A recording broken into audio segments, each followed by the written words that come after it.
4 चरणों का चुनाव हो चुका है, आखिरी पे है, क्या कुछ लग रहा है, कितनी सीटें आप ला रहे हो? देखिए, आपने बीजेपी के नेताओं की भाषण सुन लिया होगा। बंद करा दीजिए, साउंड बंद कराइए। बीजेपी के नेताओं के भाषण और भाषण में उनकी बातें आपने सुन ली होंगी। 4 चरण के बाद ही उनके भाषण की भाषा बदल गई।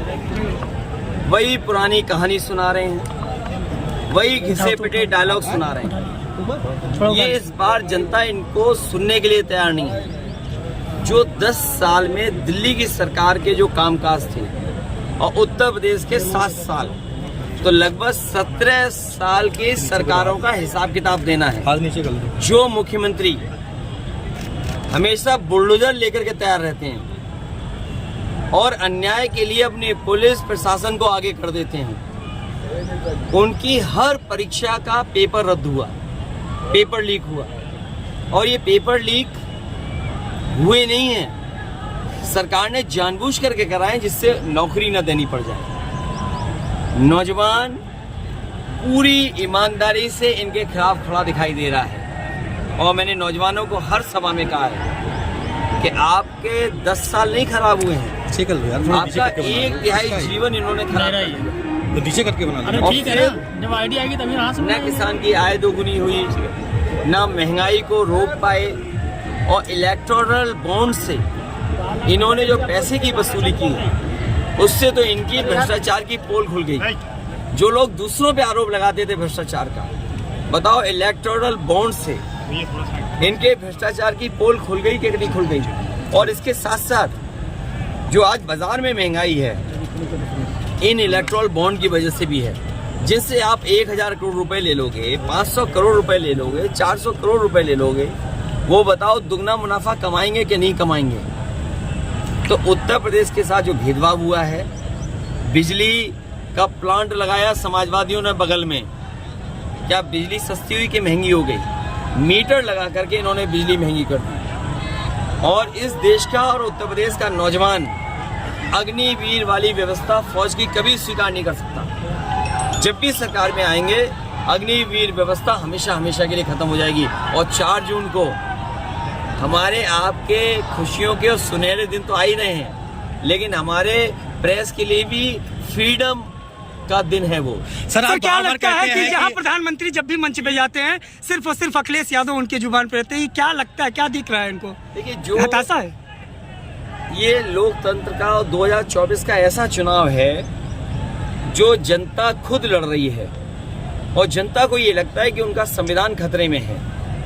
इधर जो उन्होंने कदम भी उठाए हैं, किसी की सुनवाई नहीं है। अगर संस्थाएं खत्म हो रही हैं, अगर आपकी सुनवाई संस्थाओं से नहीं है, संस्थाओं में कोई सुनवाई नहीं है, तो समझ लो ये संविधान गया आपका।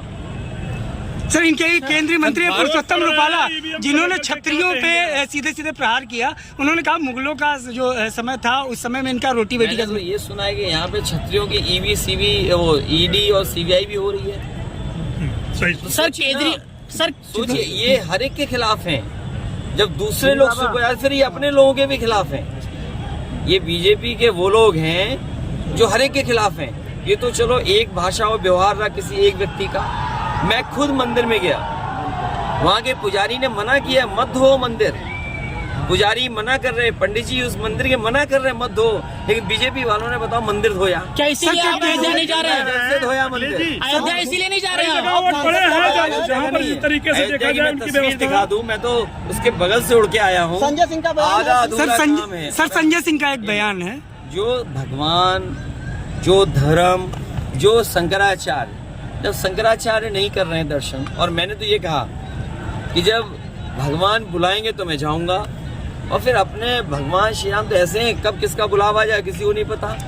सर केजरीवाल का जो दावा है वो 4 जून के बाद मुख्यमंत्री उत्तर प्रदेश के बदल जाएंगे, ऐसा आपको क्या लगता है? कोई नई बात नहीं है। आप सोचिए, मध्य प्रदेश में जिन मुख्यमंत्री की वजह से सरकार उनकी बनी, उसी मुख्यमंत्री को हटा दिया, उसी मुख्यमंत्री को हटा दिया। वसुंधरा राजे राजस्थान में जो चेहरा थी मुख्यमंत्री के, जिसके से वोट मिला, उन्हें हटा दिया। और इस आपको सोचना चाहिए, पुलिस विभाग के लोग भी खड़े हैं, अधिकारी खड़े हैं। ये पहली सरकार है जिसने अपना चीफ सेक्रेटरी नहीं अपॉइंट कर पाया। न जाने कितने IAS अधिकारी बिना चीफ सेक्रेटरी बने रिटायर हो गए और आज भी दुखी मन बैठे हैं उनके बैच के लोग। और अभी तक सरकार के पास परमानेंट DGP नहीं है। तो सोचिए आप, जो अभी तक दूसरे से लड़ते थे वो अपनों से ही लड़ रहे हैं। देखिए, जो कुछ होता है PMO क्यों नहीं जानेगा, CM ऑफिस क्यों नहीं जानेगी? अगर वो बीजेपी के कार्यालय पे धरना देने जा रहे हैं तो उनके घर पे पुलिस जा रही है। और फिर आपने ED CBI इनकम टैक्स का काम करने का तरीका तो देख लिया ना, क्या उसमें नहीं भेदभाव हो रहा?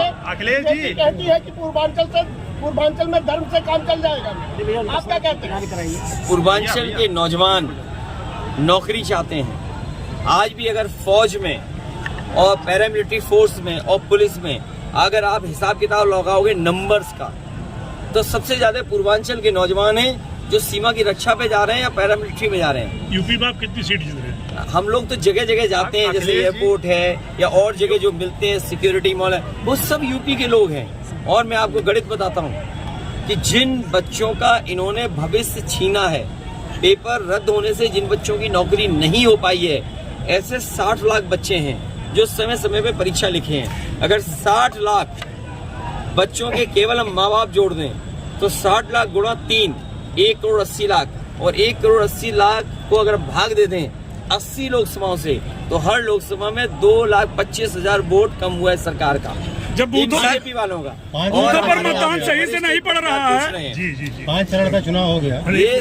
ये यूपी 80 हराओ संविधान बचाओ, 80 हराओ लोकतंत्र बचाओ। सर क्या कुछ योगी जी कह रहे हैं 400 पार करो, हम काशी मथुरा मंदिर दे देंगे। 79 सीटें समाजवादी पार्टी और इंडिया गठबंधन जीत रहा है। एक क्यूटो में लड़ाई है। आखिर क्यों लड़ाई है सर? क्या सीटें जीत रहे हैं? क्या क्यों लड़ाई है सर? क्या इसके पीछे क्या कुछ तर्क है? क्यों लड़ाई है सर? इसके पीछे क्या कुछ तर्क अभी है? उसमें भी पता लग रहा है कि बहुत जल्दी आप वो भी खबर सुनेंगे, इनको अपने ही हरा रहे हैं। मोदी जी कह रहे हैं अखिलेश जी, बसपा सुप्रीमो मायावती ने कहा है कि 4 जून के बाद अगर EVM में गड़बड़ी नहीं मिली तो फिर सत्ता बदल जाएगी, ऐसा आपको लग रहा है? वो ठीक कह रही हैं। और बहुजन समाज से मैं कहूंगा कि संविधान बचाने के लिए, लोकतंत्र बचाने के लिए इंडिया गठबंधन का साथ दें। सर गठबंधन कितनी सीटें पा रही है? क्या कुछ कितनी सीटें गठबंधन पा रही है सर? गठबंधन सरकार बना रहा है। योगी जी कह रहे हैं 400 पार कराओ, काशी मथुरा मंदिर पाओ। फिर मंदिर की ये राजनीति। आपके जो मुख्यमंत्री हैं वो उल्टा पुल्टा मुख्यमंत्री हैं। 46 में 56, एक टांग पे योगा, देखा था आपने? कहते हैं सुबह 4 बजे सो के उठ जाते हैं। अरे भाई 4 बजे सो के उठते हो, योगा करते हो, तो जब एक टांग पे खड़े हुए तो पूरे देश और दुनिया ने देखा कैसे डगमगा रहे थे। सर विपक्ष आपको सजा 400 पार, उन्हें गणित नहीं आता है। आज तक उन्होंने ये नहीं कहा 3x660 super critical thermal plant. ये जो बिजली का प्लांट लगा है ये है सुपर क्रिटिकल थर्मल प्लांट। आज तक उनके मुंह से सुना आपने? इसीलिए वो 400 पार बीजेपी का जो नारा है उसका इंटरप्रिटेशन नहीं कर पाए। इंटरप्रिटेशन ये है कि 543 में 400 पार, तो बची कितनी? 143। तो 143 बची है, तो कितनी हुई 143? 400 के पार 143 बची है आपकी। क्या आपको लग रहा है कि 140 करोड़ जनता इन्हें 140 सीटों के लिए भी तरसा देगी। बूथ कैप्चरिंग सर विपक्ष आपको सहजादा करके बूथ कैप्चरिंग में एक वीडियो हमें मिला था फर्रुखाबाद का, और फर्रुखाबाद में कई जगह बीजेपी ने कोशिश की। इनकी जो बूथ कमेटी है लूट कमेटी बनना चाहती है, लेकिन लूट कमेटी नहीं बन पाएगी। उसके लिए समाजवादी लोग अपने बूथ की रक्षा करेंगे। सर आप ही के द्वारा ये आरोप लगाया गया था कि प्रधानमंत्री, इंडिया का प्रधानमंत्री अपने कई चेहरों में से एक चेहरा तय कर ले। सर विपक्ष आपको शहजादे करके संबोधित करती है, तो इसके पीछे क्या कुछ रीजन? शहंशाह यही कह सकते हैं। अभी कल के अखिलेश जी, आप ही के द्वारा आरोप लगाया गया था कि प्रशासन के दम पर वोट की कहीं ना कहीं बाधित किया जा रहा है। हमने अपनी आंखों से देखा कन्नौज में, तुमने नहीं देखा? टीवी नहीं देखते हो? अभी कल थैंक यू। मंत्रिमंडल के साथ साथ मीडिया मंडल भी बदलेगा और आपको ये भी फ्रीडम दे आ रहा है। को भीड़ मार रही है सर। अभी अमेठी में देखा आपने? अमेठी नहीं, सांड भी मार रहे हैं, बच के रहिए।